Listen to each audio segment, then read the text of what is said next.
All right, let's go on to the next event or the next situation and circumstance that the TORDIS system has to be able to deal with. A hospital cancels an organ request. You recall over here that a hospital requested the organ. Here we're going to cancel that request. So again, first thing we do is draw the bubble representing the process. Don't give it a name, don't label it. And we ask the very first question, and that is, how do I know, or how do we know that a hospital cancels an organ request? Well, I'm going to put the hospital here again. This is the real hospital. And I'm going to have a data flow coming from the hospital. It doesn't matter how we get this information. It doesn't matter about the technology that's used to submit that information. The fact is, we get it from the hospital. And I'm going to put request canceled from the hospital. So what we have to do now is to find the organ request that they originally submitted.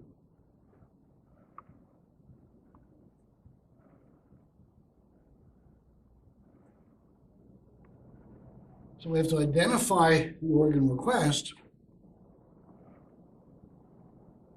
and I'm going to query against that organ request to see if I can find it.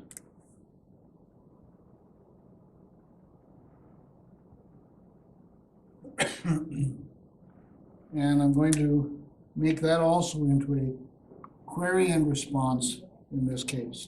So I'm going to query the data. I'm going to query my list of organ requests or my database of organ requests, and I'm going to get a response back. But I only want to look at the organ requests that are specific to the hospital that requests it. So I have to, again, have my record of member hospitals.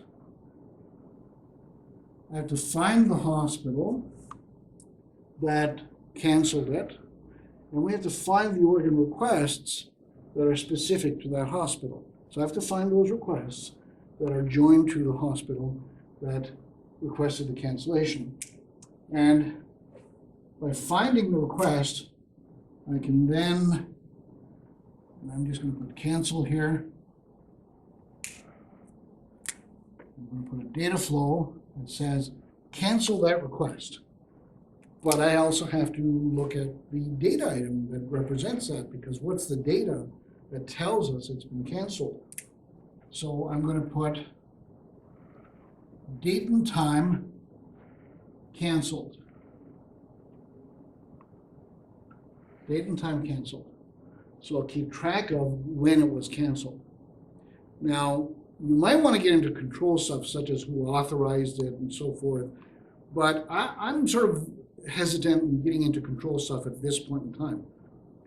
I think a lot of that should be left up to the solution designers, the architects, because they should be looking at all the controls when they look at the technology that's been used. But, you know, not a lot of harm if you do include that, but I'm just going to keep track of the date and time canceled. And I'm going to tell the hospital that the request has been canceled.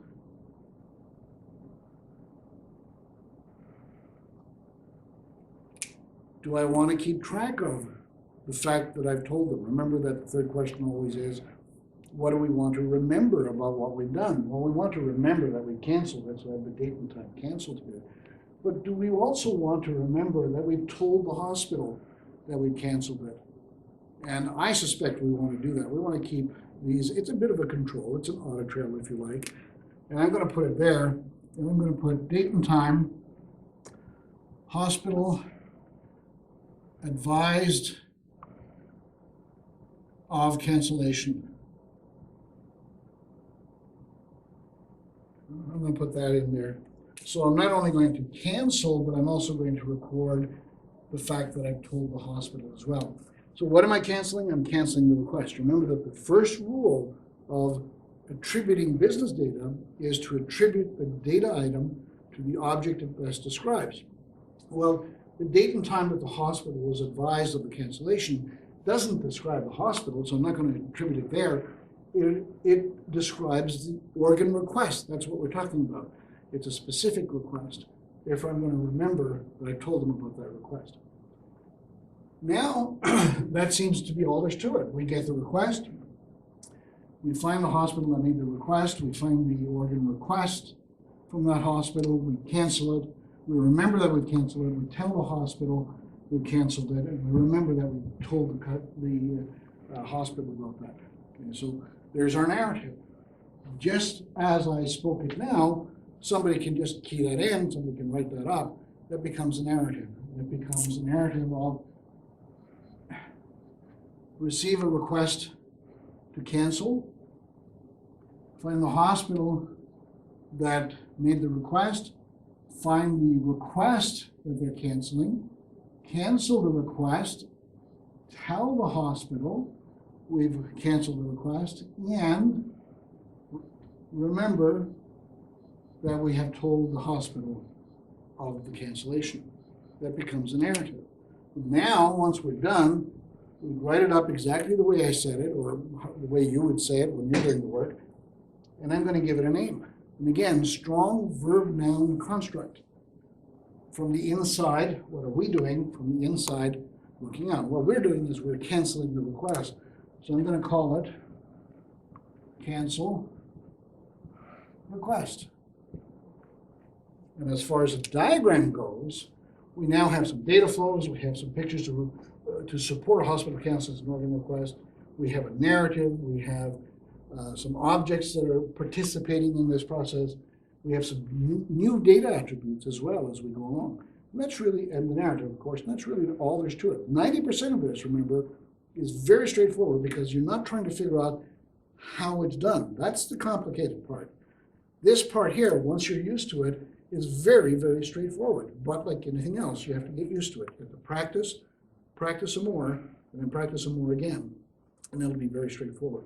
So we're going to go on now to the business rules table for this process.